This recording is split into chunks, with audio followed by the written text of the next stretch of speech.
Welcome to Talk Politics, the only show where you don't just get to listen and watch the news, but to actually help make it. Think of it like this: every Tuesday at 8:30 p.m., you can join us for conversation amongst friends about politics. We'll cover the questions you guys ask in our public Talk Politics groups. We're definitely going to cover the big things that are going on nationally. I'll add some commentary. And for those that are watching live, I will conclude with Stay Politics.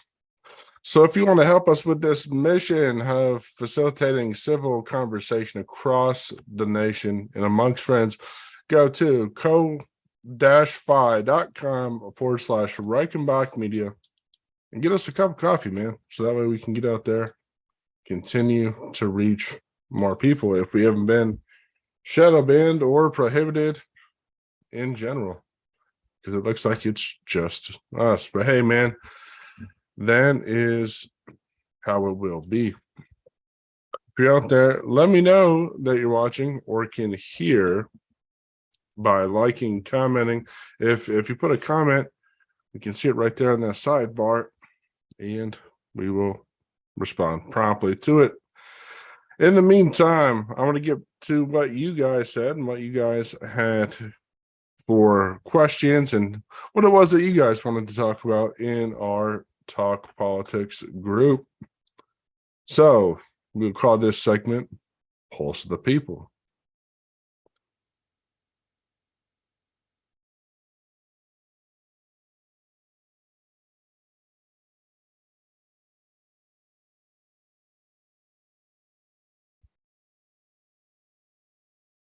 And hey, man, in our Pulse of the People segment, we got a lot of great questions you guys asked as you joined our group here. We got started off with the gentleman, Mr. Stephen Carr, asking any ideas or suggestions on how I, as a Republican committeeman, can help keep my district legislator more accountable and more conservative. Well, sure. There are plenty of ideas out there. Mr. Robner mentioned, hey, has a joke, protest outside their house by starting a lawnmower. And Mr. Carr responded by just mentioning how these folks were able to be kept conservative. Well, Devin has a great suggestion here, pointing out deviations from conservative foundations and their own policy. Well, let me ask or add this, man. One way we can help keep our representatives more committed to any priority in general is just by having conversations and facilitating that dialogue with them. So good. Go ahead, Stephen, if you haven't, message them, stay in contact, and not just that, but if you're looking to convince lawmakers on how it is that they can be accountable and conservative, let them know that you're paying attention and watching. It helps to go out there and write letters to the editor, for example, show up to events, and really just be an involved, engaged citizen. That's number one on how to keep folks engaged. We have shut down. Hey, we got an exciting new comment in our Pulse of the People. One gentleman wants to shut down Twitter and terrorist Musk. Well, that's one suggestion. I wouldn't consider Musk a terrorist, and heck, I don't think you're going to be able to shut them down, but hey, you can certainly try. Although I don't think that's going to help anybody facilitate any kind of meaningful speech. So proud Union soldier, I don't think that's going to happen. I hope that you can be more realistic, buddy.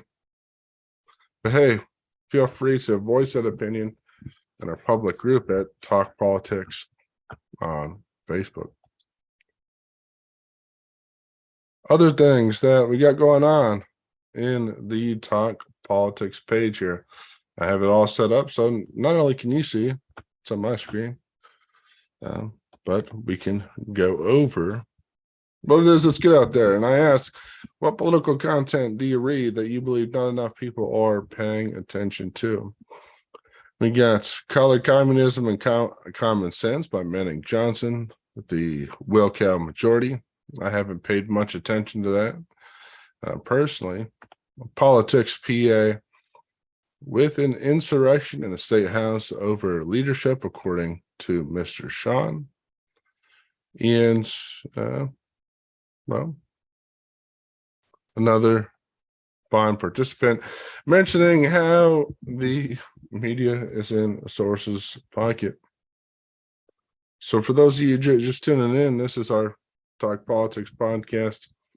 Good to have you. We're just going over the pulse of the people and what it is that we got going on here.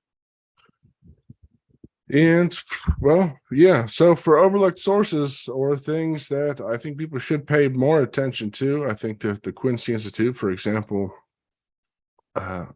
they do an excellent job of covering foreign affairs and what's going on over there.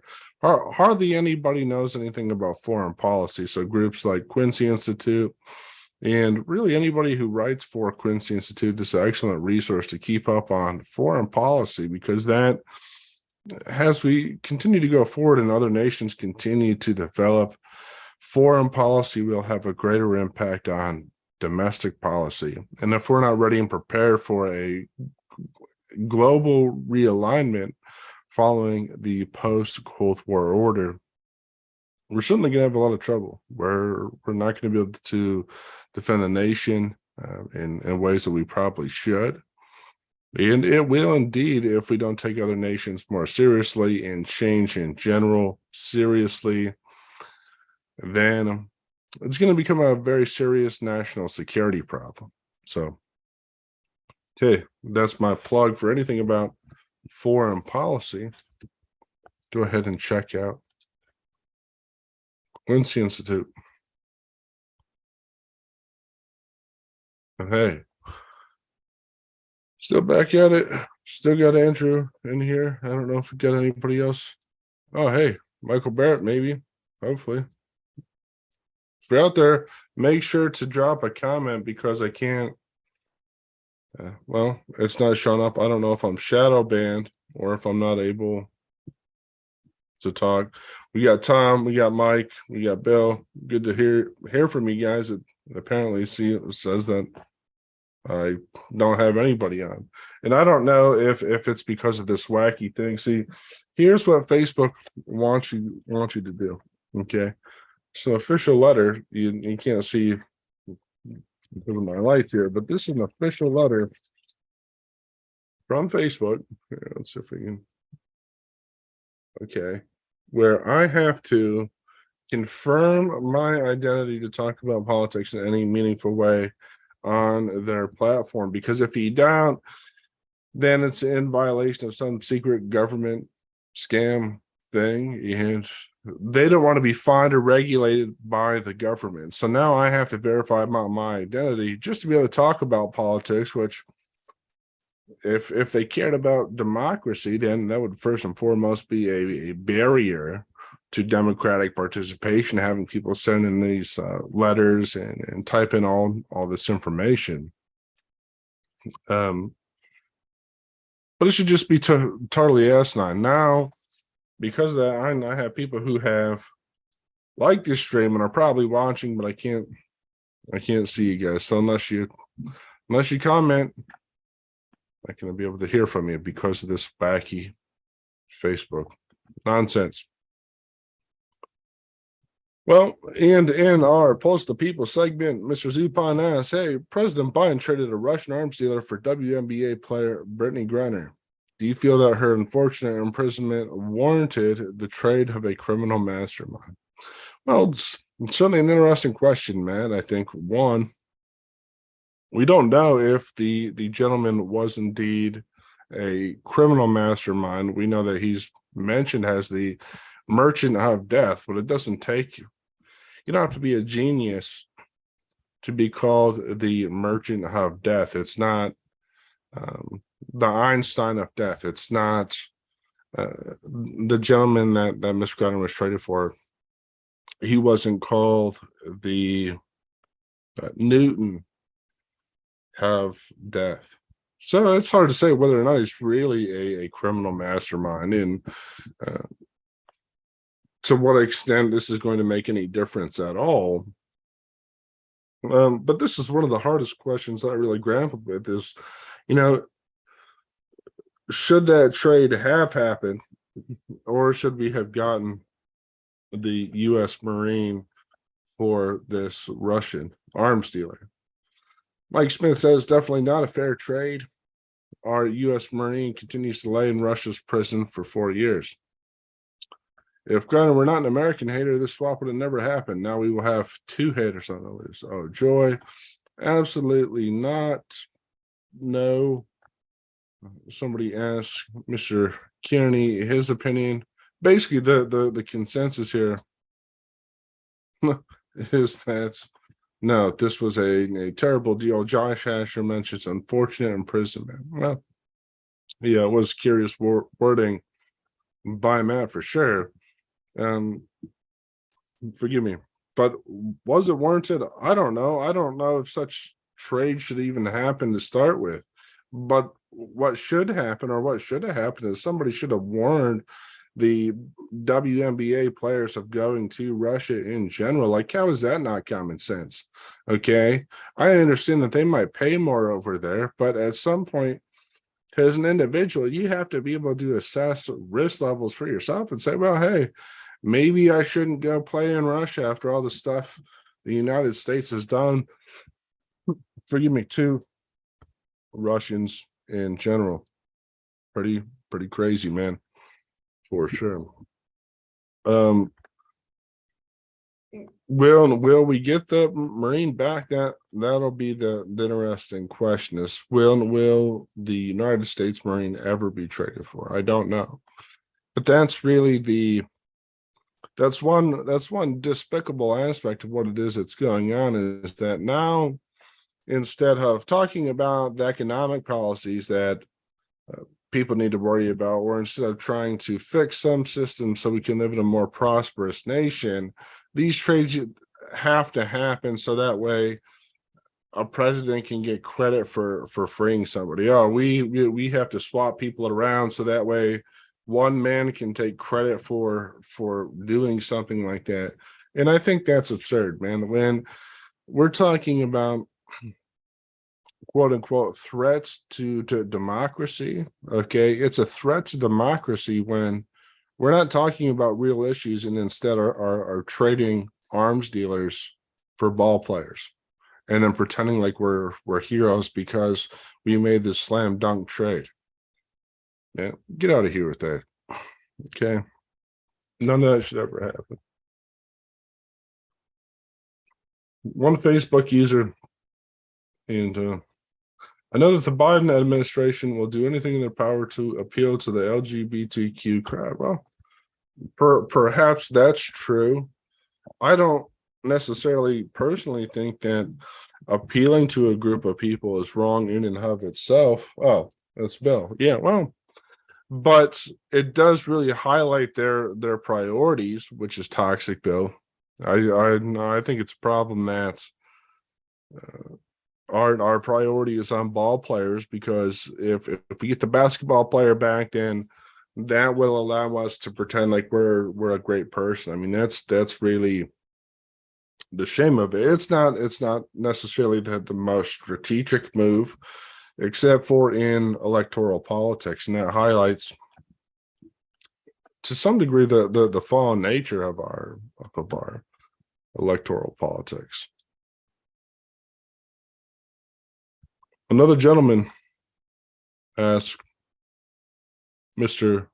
Kearney in December 6th. So we're just getting back to our viewer supported Pulse of the People talk. It goes all the way back to December 6th. We got, sure, Republicans need to embrace mail-in voting to win close elections, but the real problem isn't turnout. It's the fact that independent voters will not vote for bad candidates. And this is apparently in reference to Warnock.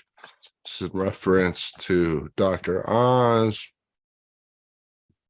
presumably in some other folks in the U.S. House here. And I think there's maybe some truth to that. I don't know what constitutes a good candidate or bad. My preference for a candidate would always be some sort of incumbent, because then, or somebody who did something in the state house, because then you have a voting record by which you can measure whether or not somebody did what it was that they said that they were going to do. So I think that's most important. I do agree with some aspects of what it is that Matt's saying here. It really seems like when we start trying to convert somebody from a celebrity over into a politician, there's going to be some trouble. And as much as people say that they hate career politicians, they're not that fond of movie stars or ball players like Walker either. I mean, really, the electorate is a fickle bunch, but really, most people really truly do prefer an actual candidate. So that's a legitimate grievance. Nate notes, independents in PA voted for a man with a fried brain and a dead man. Candidate quality is dead as an issue. Well, I don't know.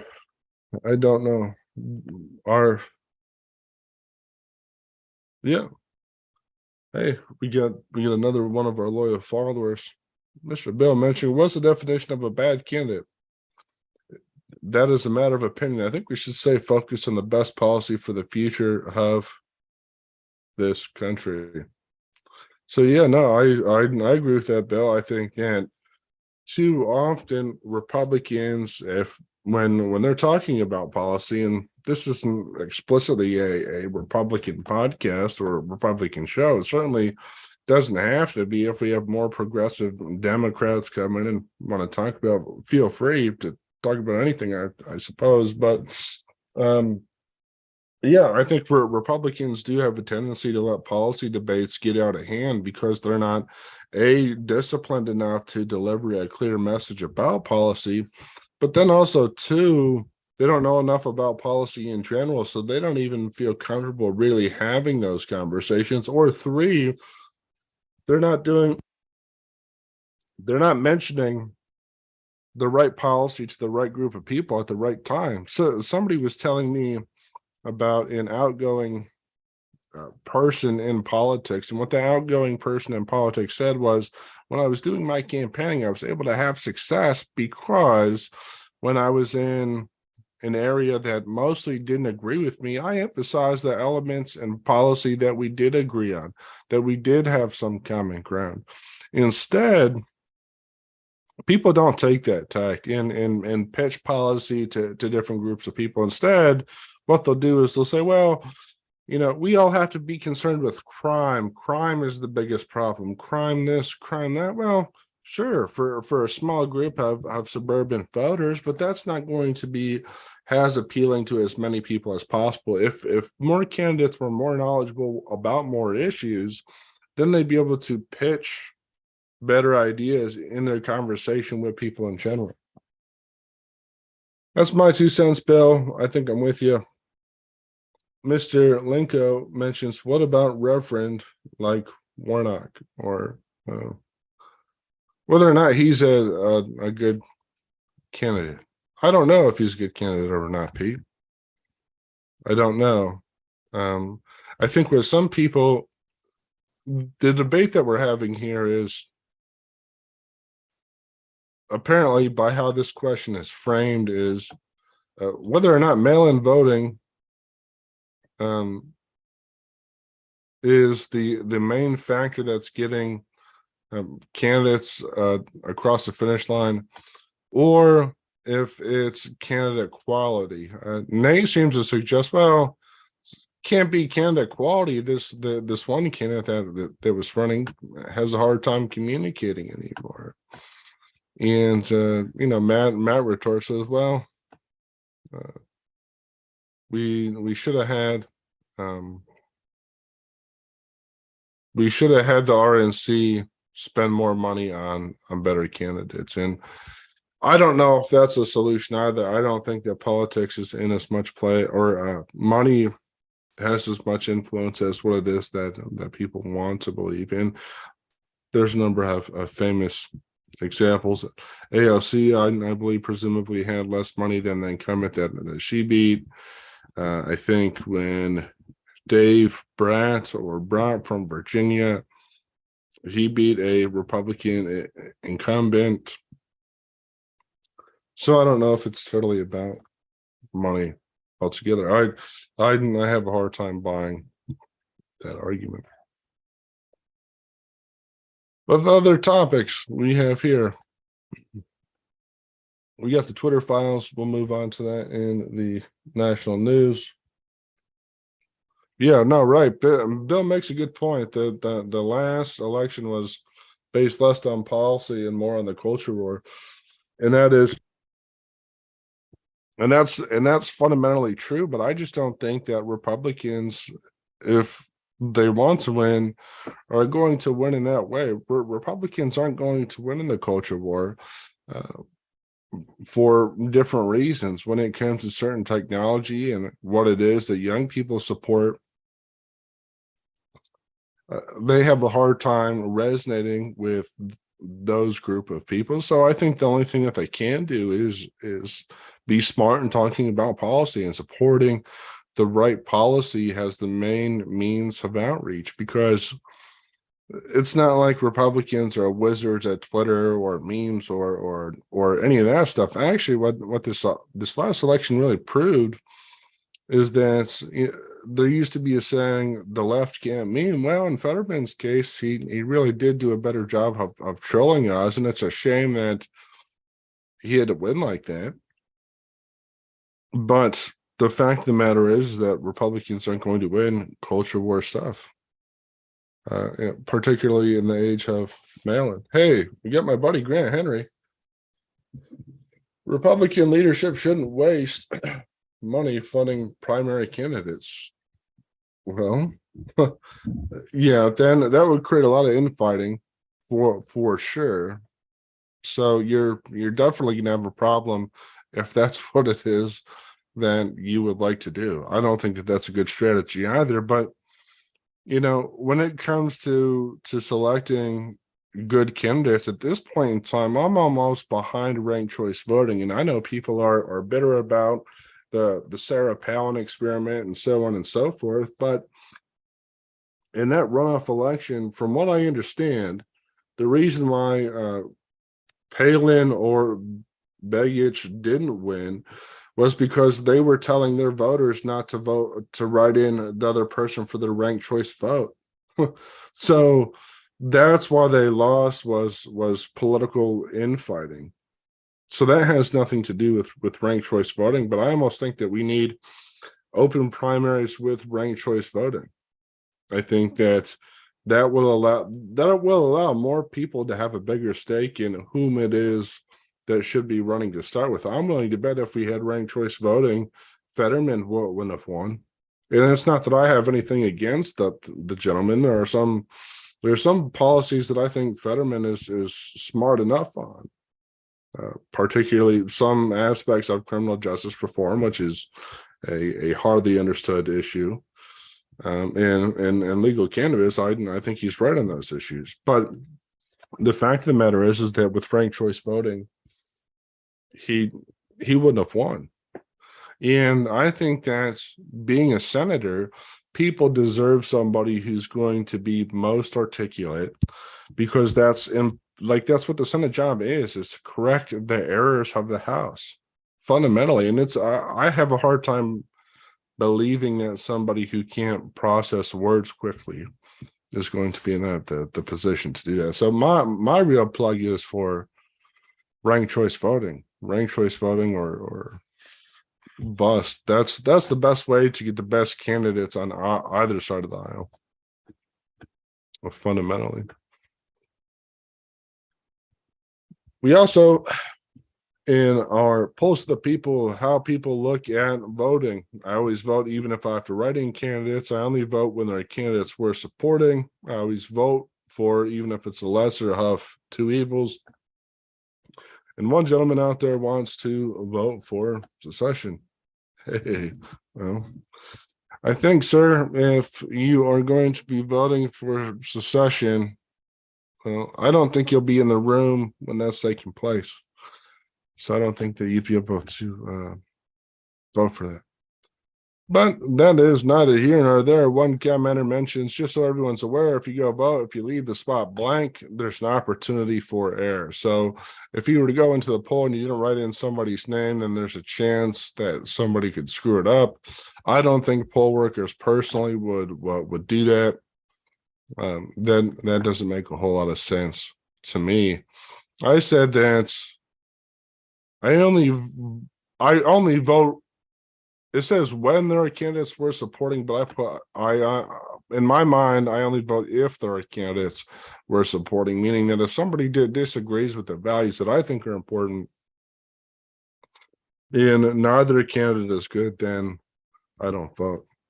But they say the consensus of the people is I always vote, even if I have to write in candidates. I actually, I should have added another option. Or perhaps try to better justify. I don't think people should always vote.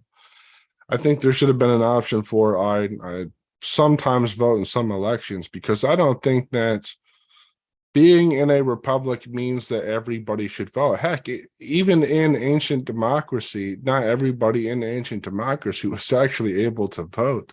So I don't think everybody voting is a good thing in general. And for some people, it might not make any sense. If you've never paid taxes, if you've never been in the real world, if you've never had to deal with real struggle on your own, perhaps you shouldn't vote, because you don't know what it is that is actually going on or what it is that it's about. Like, if you're not paying taxes and you don't have to undergo any kind of struggle, or you really don't understand the world in any meaningful way, then why is it that you should vote? You know, I don't think it's unequivocally true that people should. Fundamentally, just does not make much sense. So, hey, man, that's where it is that we are on that.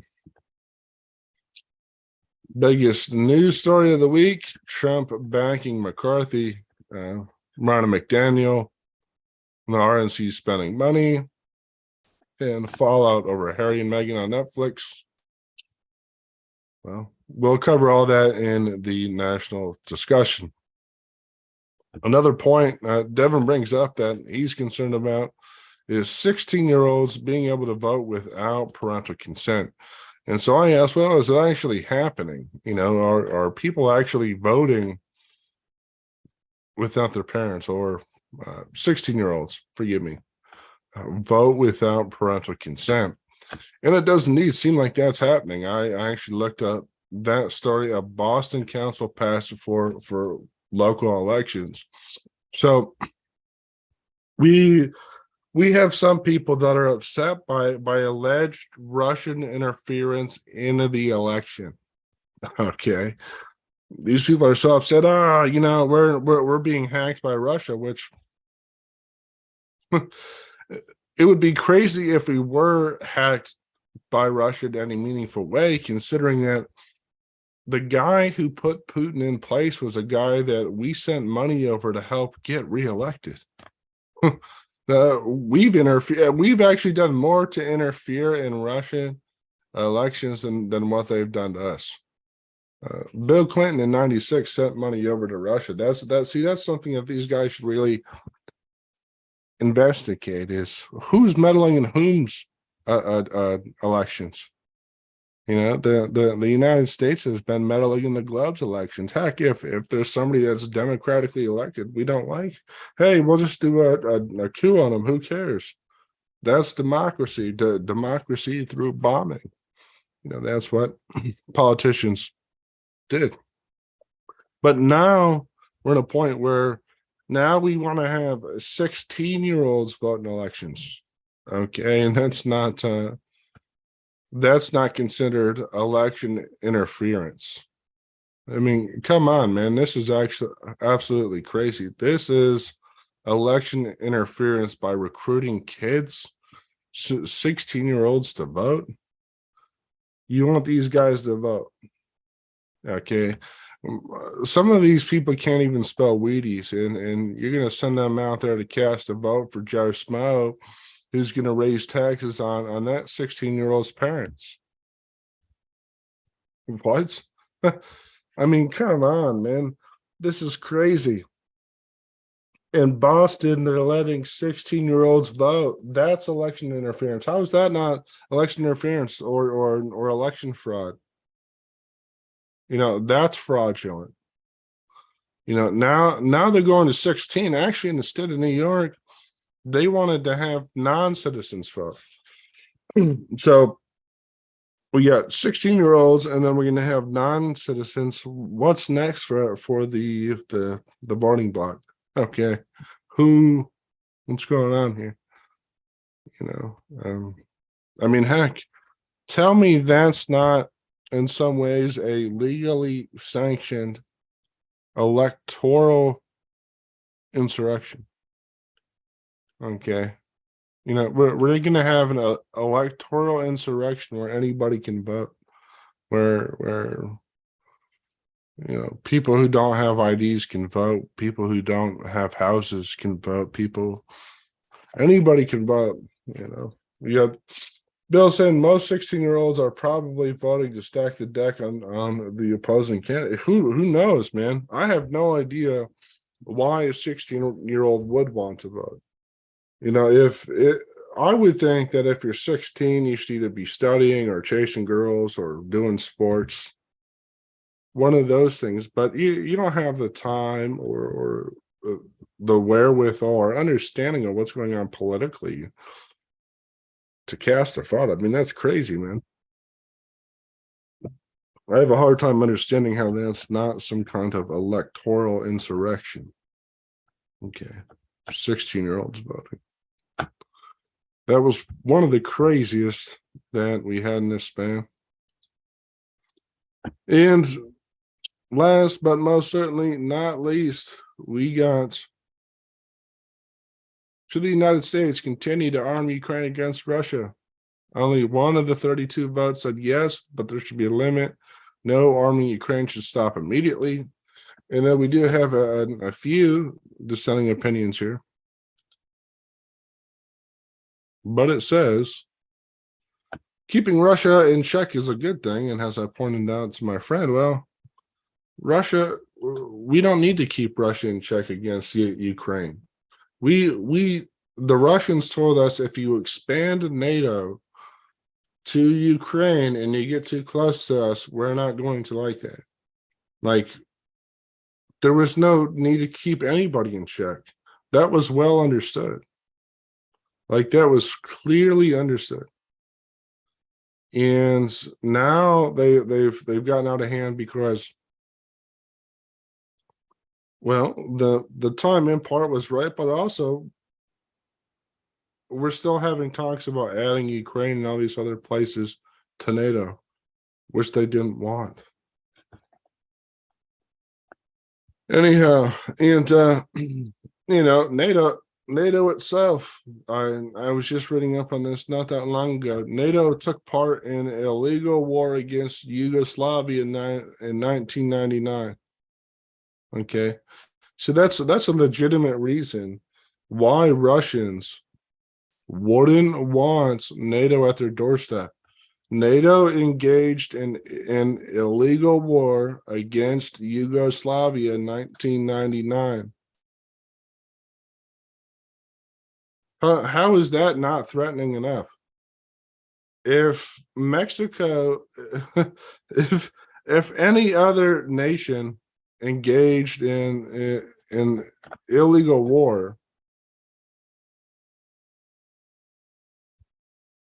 then any other nation would be upset about that. Like, why is that controversial? And why isn't anybody talking about that? NATO was engaged in illegal war in 99. Bottom line, man. And yet we have to pretend like Russia is a boogeyman. And heck, I'm not saying they're good guys either. Perhaps they're not, but perhaps nobody in global politics is always going to be a quote unquote good guy. There are no permanent peace and love friendships in global politics. Anybody at some point in time can be quote unquote bad, whatever that means. Mr. Carr says, well, this is biblical to me, and there will be protection against Russia. I really like Mr. Barrett's comments here. There are a few things in my mind over this. For one, Europe needs to do more to build up their own defense. Well, that's true. We've been having all these military bases in places like Germany, for example, so that way we can be the world defender. Okay, he mentions how that's not sustainable. And then he also really points out that we have no idea what it is that is at stake for the U.S. in this Russian war. Like, what is it? What's the mission here? Okay, in funding Ukraine, what is it that we're trying to do? Now, I spent a lot of time thinking about this as an individual, and to me, the reason why they don't want a real mission here is because then if they had a mission, they would have to fulfill a duty, for one thing. Okay, but then two, then they can't get away with selling all these guns across the entire world, and then they can't get away with mission creep and having our military travel all across the world. I mean, I was just listening to a podcast the other day where I believe what was being discussed was it was by Scott Horton and some other guest. And what Scott Horton was saying was that one reason, for example, why we don't track weapons sales to Ukraine is because then if we don't track it, then we can just send our military forces to Ukraine to monitor the sales themselves. Okay, so if we started tracking sales of weapons, then we might not have a reason to send our troops over there. Then we might not be able to give the big contracts to Raytheon and all these other big weapons companies.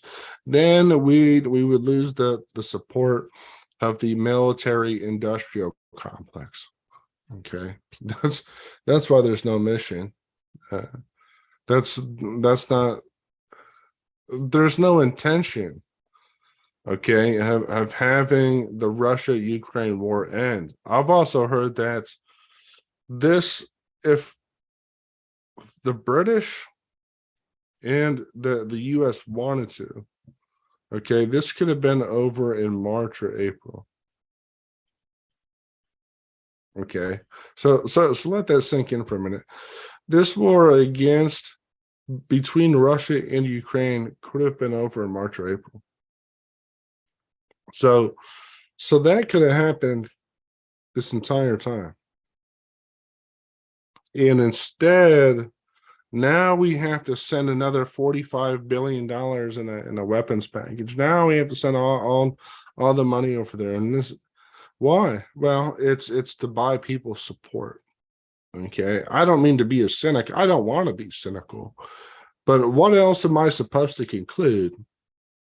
Okay, when these problems are well known and nobody knows how to do anything about it. Am I supposed to believe that people are really looking for peace between Russia and Ukraine? Does anybody believe that at all? Let me know if you believe that other nations are really trying to end this peacefully. I don't believe so. Matt says, hey, give them defense funding to take back occupied land from this invasion, but stop funding them immediately. Well, We don't even know where the money's going in the first place. Matt says selling weapons, happy to provide assistance to countries, but not blank checks. Well, yeah, we can sell them weapons, but we haven't been able to track any weapon sales generally. And this is a well-known problem that the United States struggles to track weapons. So then these weapons go all over the place, and all kinds of bloodshed occurs because of weapons that we sold to other countries that are going on the black market, and we have no clue. So I don't know if that's a peaceful solution. In fact, I think under the Biden administration, they had been selling a record number of weapons to other nations. Now that's peace, man. Peace through 3 million, billion, trillion weapons. We're the party of peace and love. We're going to sell all these foreign nations weapons. Yeah, that's beautiful, man.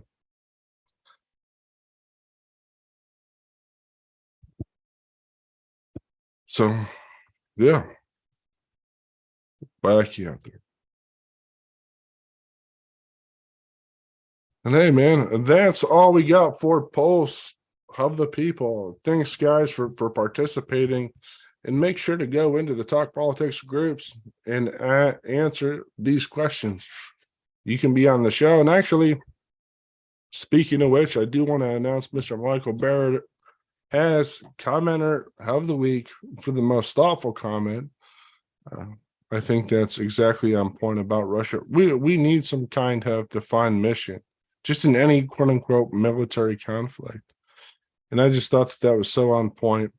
And not just that, you added 3 other great, thoughtful points. So congratulations, Mr. Michael Barrett. We really appreciated that. And now, going to move into a little national news and other nonsense.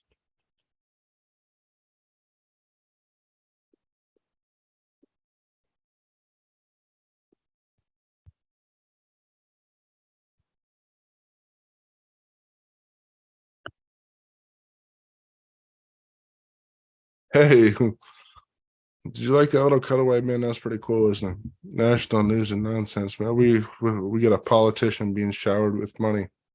Typical, huh? Well, you guys asked for it, so I'm here to deliver. Ronna McDaniel faces furious campaign for a tight race and race for RNC chair. That's definitely big. A lot of people want to blame the RNC, for example, for losing so many elections. Other people said, well, the RNC has been guilty of whining and dining people and all this money and this and that. But what I really didn't understand until I took the time to look at this story here is that the leading candidate against Ronna McDaniel has received $1 million from the RNC for providing legal services to the committee. So hey, on one hand, you have people saying, well, Ronna McDaniel didn't do that great of a job, and now it looks like here the top candidate running against Ronna McDaniel has some sort of conflict of interest. I mean, do people really believe that this is going to be an upgrade? I mean, if you're placing your faith in the RNC to come down and save any kind of candidate that you want to save, I'd like to know what world it is that you're truly in.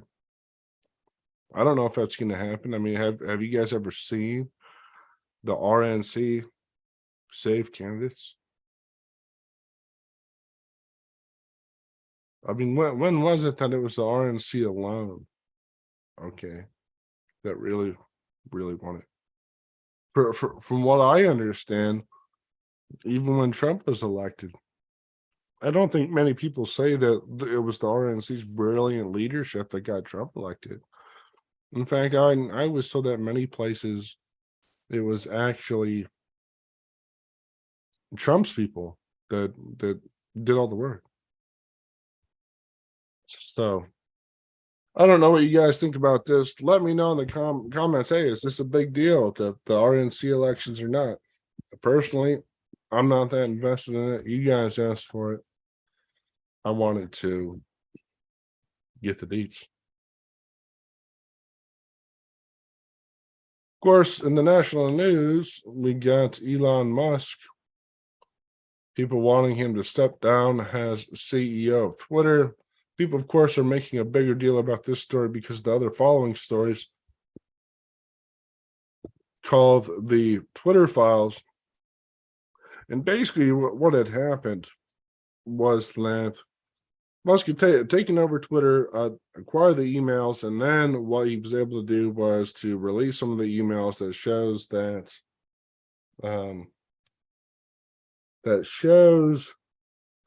then that Twitter did all these wacky things with the FBI censoring people, censoring the Hunter Biden laptop story. But we get a comment here. We got politics make strange bedfellows. You have to pay to play, even in local races. People have been blindsided. Well, that's true to some degree. I don't think money means all that much, but I just don't think that the RNC is going to save anybody. I don't. If it does, man, I guess that's cool. I hope that they do. I hope that they help get people who support less government, less taxes, elected. But I don't know. I don't think that they'll be able to do that. But on the Twitter files here, what had happened is that these folks were in the FBI to some degree, well, had a direct line to Twitter. And really, out of all the Twitter files, and there's our lovable friend here, Mr. Hunter Biden. It looks like he had a bad afternoon, bad night, heck, bad life.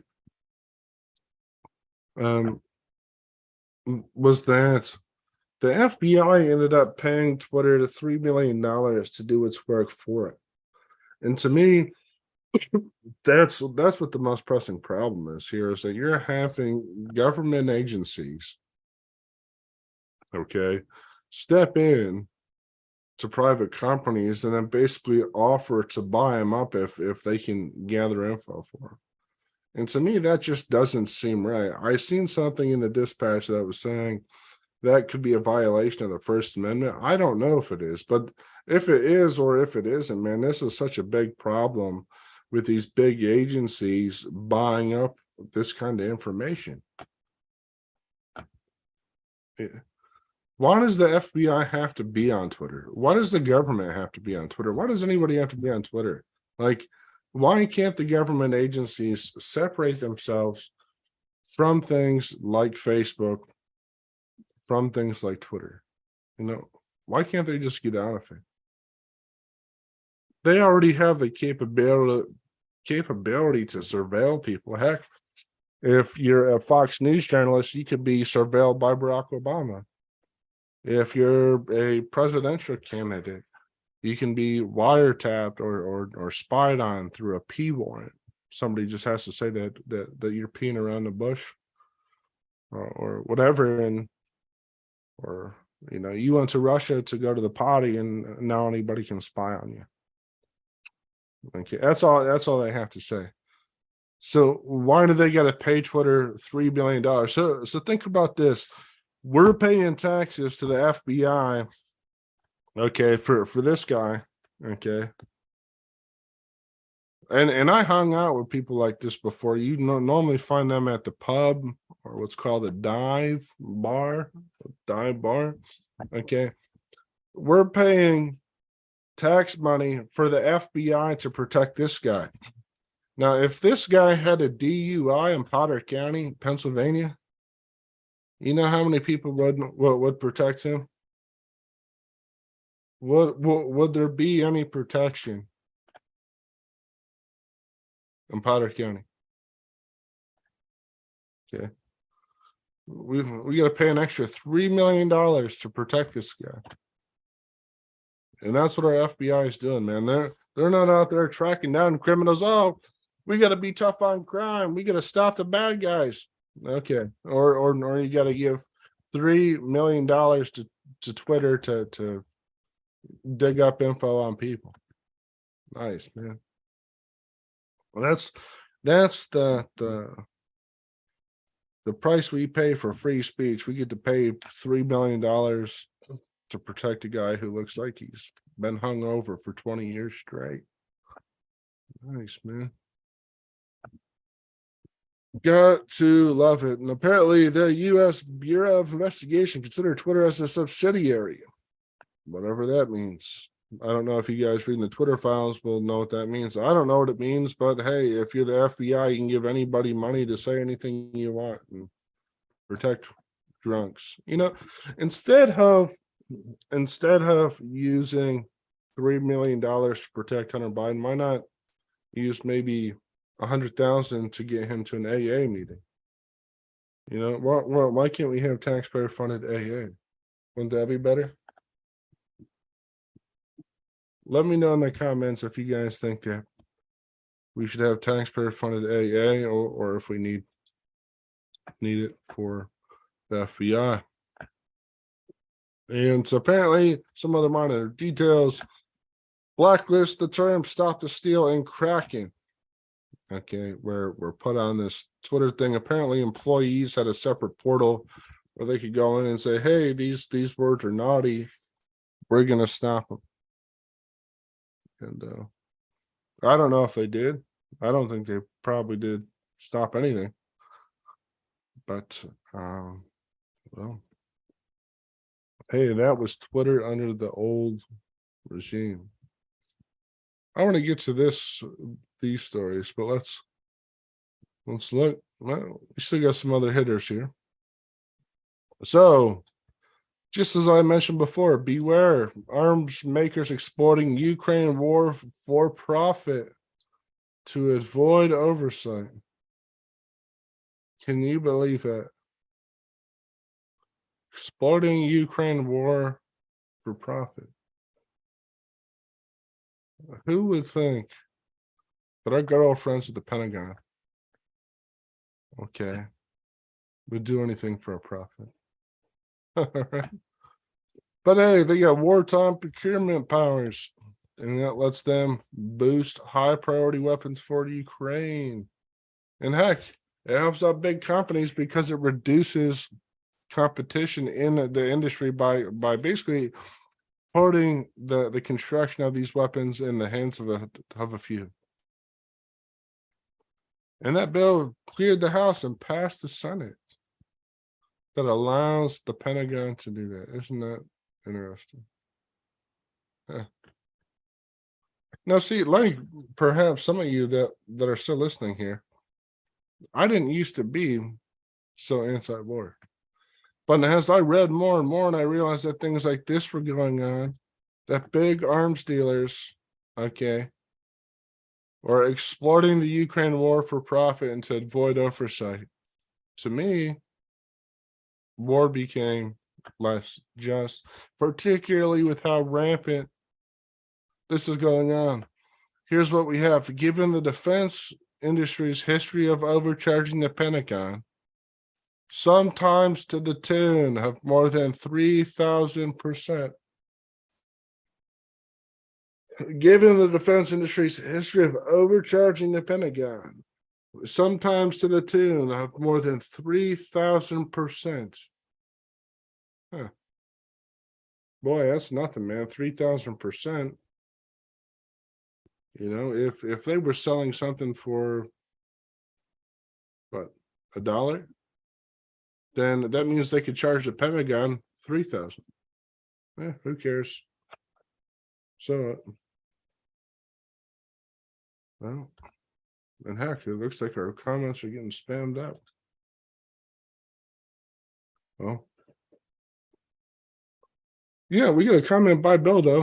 It says culture celebrates these kind of people now ways today's society's messed up. Yeah, hey, somebody like Hunter Biden, man, we're spending $3 million for the FBI to protect him or whatever the heck they're doing on Twitter.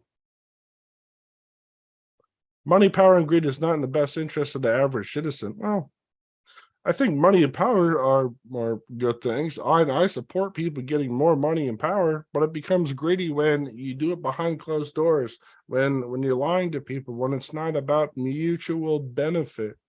Okay, but 3,000%. Okay, overcharging the Pentagon. I say, oh, all righty then. And well, Boeing is dialing up the big price for a long range precision strike weapon for the Ukraine. So, hey, and they have a waiver to exempt the company from providing cost and pricing information.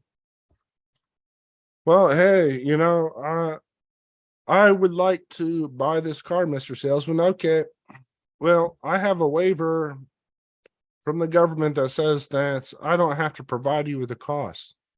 Okay, let's do it. I mean, come on, man. What in the world is going on here? Exempt? I mean, we have people that jump up and down about, oh, our government needs to be democratic. We need democracy. What about selling bombs without cost or pricing information is democratic? Well, hey, I guess it doesn't matter. We have to pretend like we're on a crusade for our country, for our president. We have to crusade for our president so they can sell bombs without the taxpayers knowing how much it's going to cost them. That's not a big deal. Who cares? It's just a couple bombs. Who, I mean, this is nuts, man. It's just as nuts as believing that we are just going to be able to divest interest from China. Okay. This was a paper written not that long ago. And it's probably, or no, actually, no, this was written in 2022. And it was updated from a paper, I think, that was written in the 90s. Still getting Asia wrong. No contained China coalition exists. Well, heck, let's pack up. Let's move to India. Let's move to Japan. Let's go to North Korea. Let's go to, no. No, none of this exists. Okay. It's not real. We're not going to be able to contain China in Asia. And if we're gonna just plan to uproot supply chains here and there, what makes those governments better than China? I mean, I know that people want to jump up and down about the corruption and this and that. I understand. But places like India, from what I'm being told about India itself isn't all that democratic. Most nations aren't. Most nations are not democratic, and the ones that are pushing for socialism, which will invariably or perhaps to some degree lead to communism. So we don't have any allies. And this idea that, oh, well, we're just going to pack it up from China. We're just going to move it to India. We're just going to go here, go there. No, no contained China coalition exists. You guys got to understand this.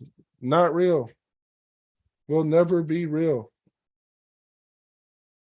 So all this stuff, well, we're going to get tough on China. You're not going to get tough on China. And if you do, it's only going to make things worse, because China will do business with the nations surrounding them instead of doing business with us. They don't care.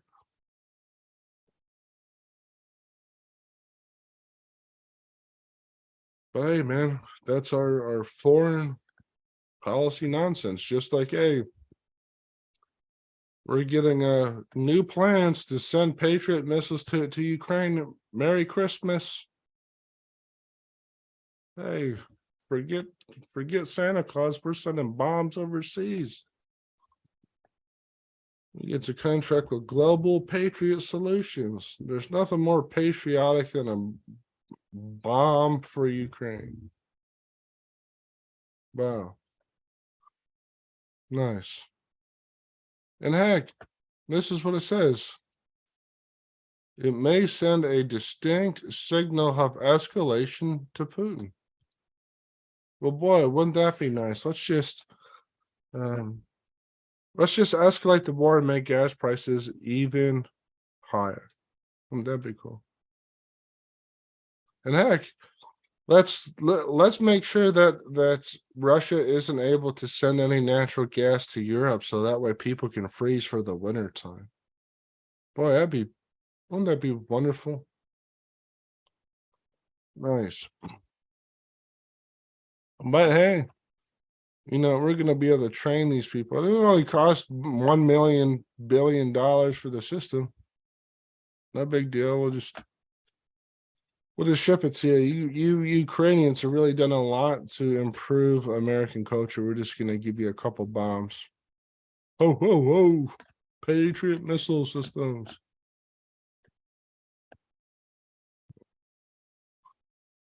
And heck, I'm gonna stay on foreign policy before I go to January 6th. And that also highlights, so we also have some crazy talk still about China, about, well, we have to have a war on China. Well, why? China's economy won't be number one. A Japanese report says China's GDP won't soon exceed America's. So what's the purpose of this mysterious war on China? Do you think that as the standard of living for the Chinese people gets worse, that the CCP won't take further measures to escalate things with the United States and the rest of the globe? Do you think it's going to be like, well, our economy is getting worse and people are in unrest, so everything's better. We're not going to escalate things. We're going to be friendly to anybody because we're in a bad position. And heck, let's say that was the case. When in history has the United States been engaged with a nation and put all these tariffs, embargoes, slander them, said all those bad things about them, and then those nations became more democratic or were automatically able to turn things around? When did that happen? Did that ever happen? Send me some research. So send me a link saying that sanctions, bombing, regime change, send me a link saying that those things have worked. Okay. I'm interested to see how those things have worked. So, we have a report saying that no, China is not going to be a threat. So think about all the politicians that you're probably electing right now, because you think that they're going to be tough on China. They're going to bring back chips in the United States. We're going to start making chips. Okay, 10-year-olds are going to go work in factories to make chips. Okay. Yeah. Yeah. I believe that. I believe it. And lastly, we just got January 6th. Criminal charges for Trump over the Capitol riot. And, well, I don't know what will or won't come out of that. I don't know if anything should come out of that. I don't know if it matters at this point in time. Basically, Trump will be abandoned as a major player in Republican politics, and stuff like this is going to be diminishing returns or lead to diminishing returns. So, hey, man, that's what we got. I guess we get to our last comment. Our top people in government are on unlimited expense accounts and the taxpayers' dime. They live like royalty. Oh, yeah, it's true, Bill.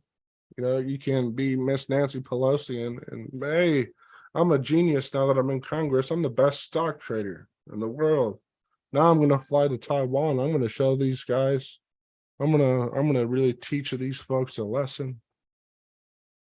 Or hey, you know what? It's Saturday afternoon. How about a war in the Middle East? All right, guys, you guys up for a little war? All right, hey, we'll bomb them. We'll sell them weapons. We don't know where the weapons are going. We don't know anything. But now, because we don't know anything, now we have to have the military go in, and then the military has to set up a campground over there, and we have to live over there. And beautiful thing, man. Beautiful, beautiful thing. So hey, man, that's all we got for national news. And now we'll move on to commentary.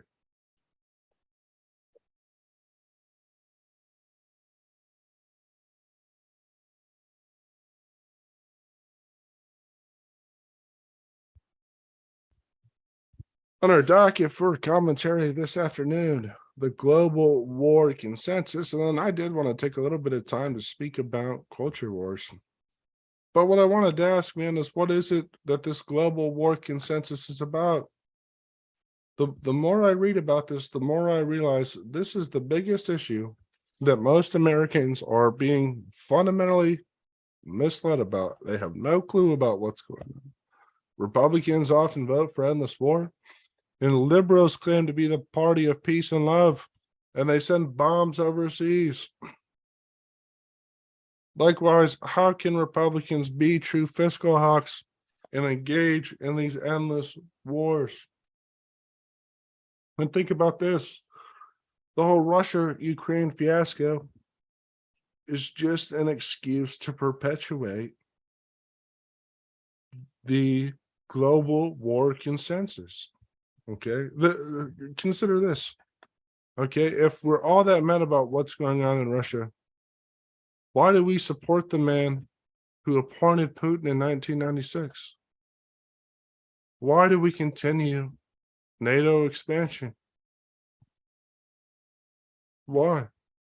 You know, I have some other reasons why, really, in addition to continuing the global war consensus, why the U.S. really might want to destroy Russia. One, the election of Donald Trump. Okay, let's not forget that many on the left would be all too eager to get back at Russia as punishment for what it is that they believe that they did to help Donald Trump win. And so therefore the thinking is, well, if he helped Trump, he's bad, so therefore we got to get rid of him. That can be true, man. Just as it can be true, then they might still be upset with Russia, okay, about the failure of communism. Okay, communism failed in Russia at a time when the Democrats on the left really supported that. And the fall of Stalin made a lot of those former communists and socialists like bad. Is it the case? Is it possible that they support the total destruction of Russia for that reason? I think so. I think so. So in addition to the global war consensus, we have good political motivations or ample political motivations as to why Russia, why we're fighting what somebody called a hot war with Russia or a proxy war through Ukraine. Those could be it. Something to think about. Topic 2, culture wars. The whole time. So we went through all this information today. And as it should become apparent, these culture wars are just a distraction from bad foreign policy and our bad economy. I mean, think about these wars. They only center around national politics. They create a false consensus about what it is that people want. Some people don't want it totally one way or another. They probably want somewhere in the middle or to be left alone. And these culture wars aren't representative of the issues that people really care about. That's why more people are becoming independent than ever before. If we want to succeed as a nation and we want to grow and resolve the most pressing issues of our time, it's not going to happen by escalating false culture wars. It's not. That people are moving away from that and becoming independents. Okay. Just not it. So it's time, as we should end the wars overseas, we should end the fake media wars and the fake outrage that's circulated by people just looking to make a quick buck. We have no interest in truth, honesty, or transparency. And the culture wars. And heck, you can do that by even supporting this podcast right here.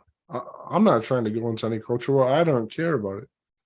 But I do know that so many people are being misled about what it is that's going on.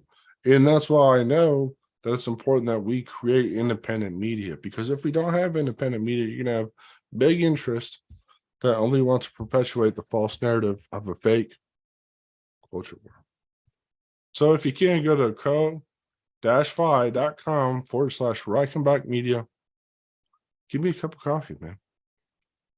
And in doing so, really what I'm going to use that for is to grow our community, to make sure we're not fighting these fake culture wars, but that we're actually solving real problems. But it can't help or can't go without your help.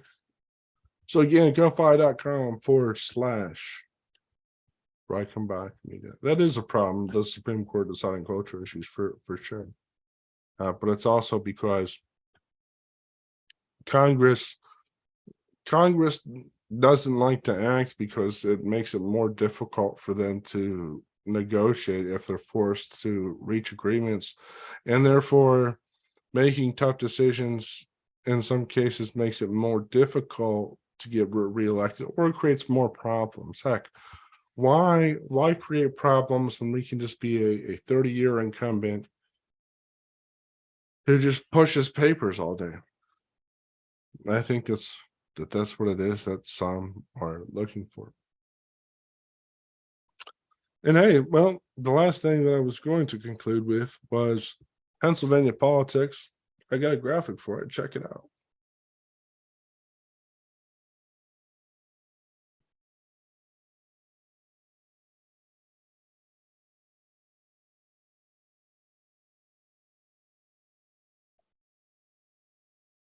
But there's really not a whole lot going on in Pennsylvania politics. There's a skirmish in the House for being able to claim the majority. And if Republicans win, they will use it to approve a constitutional amendment to limit regulations. And that's mainly it. Outside of that, the state of Pennsylvania, there's not much going on,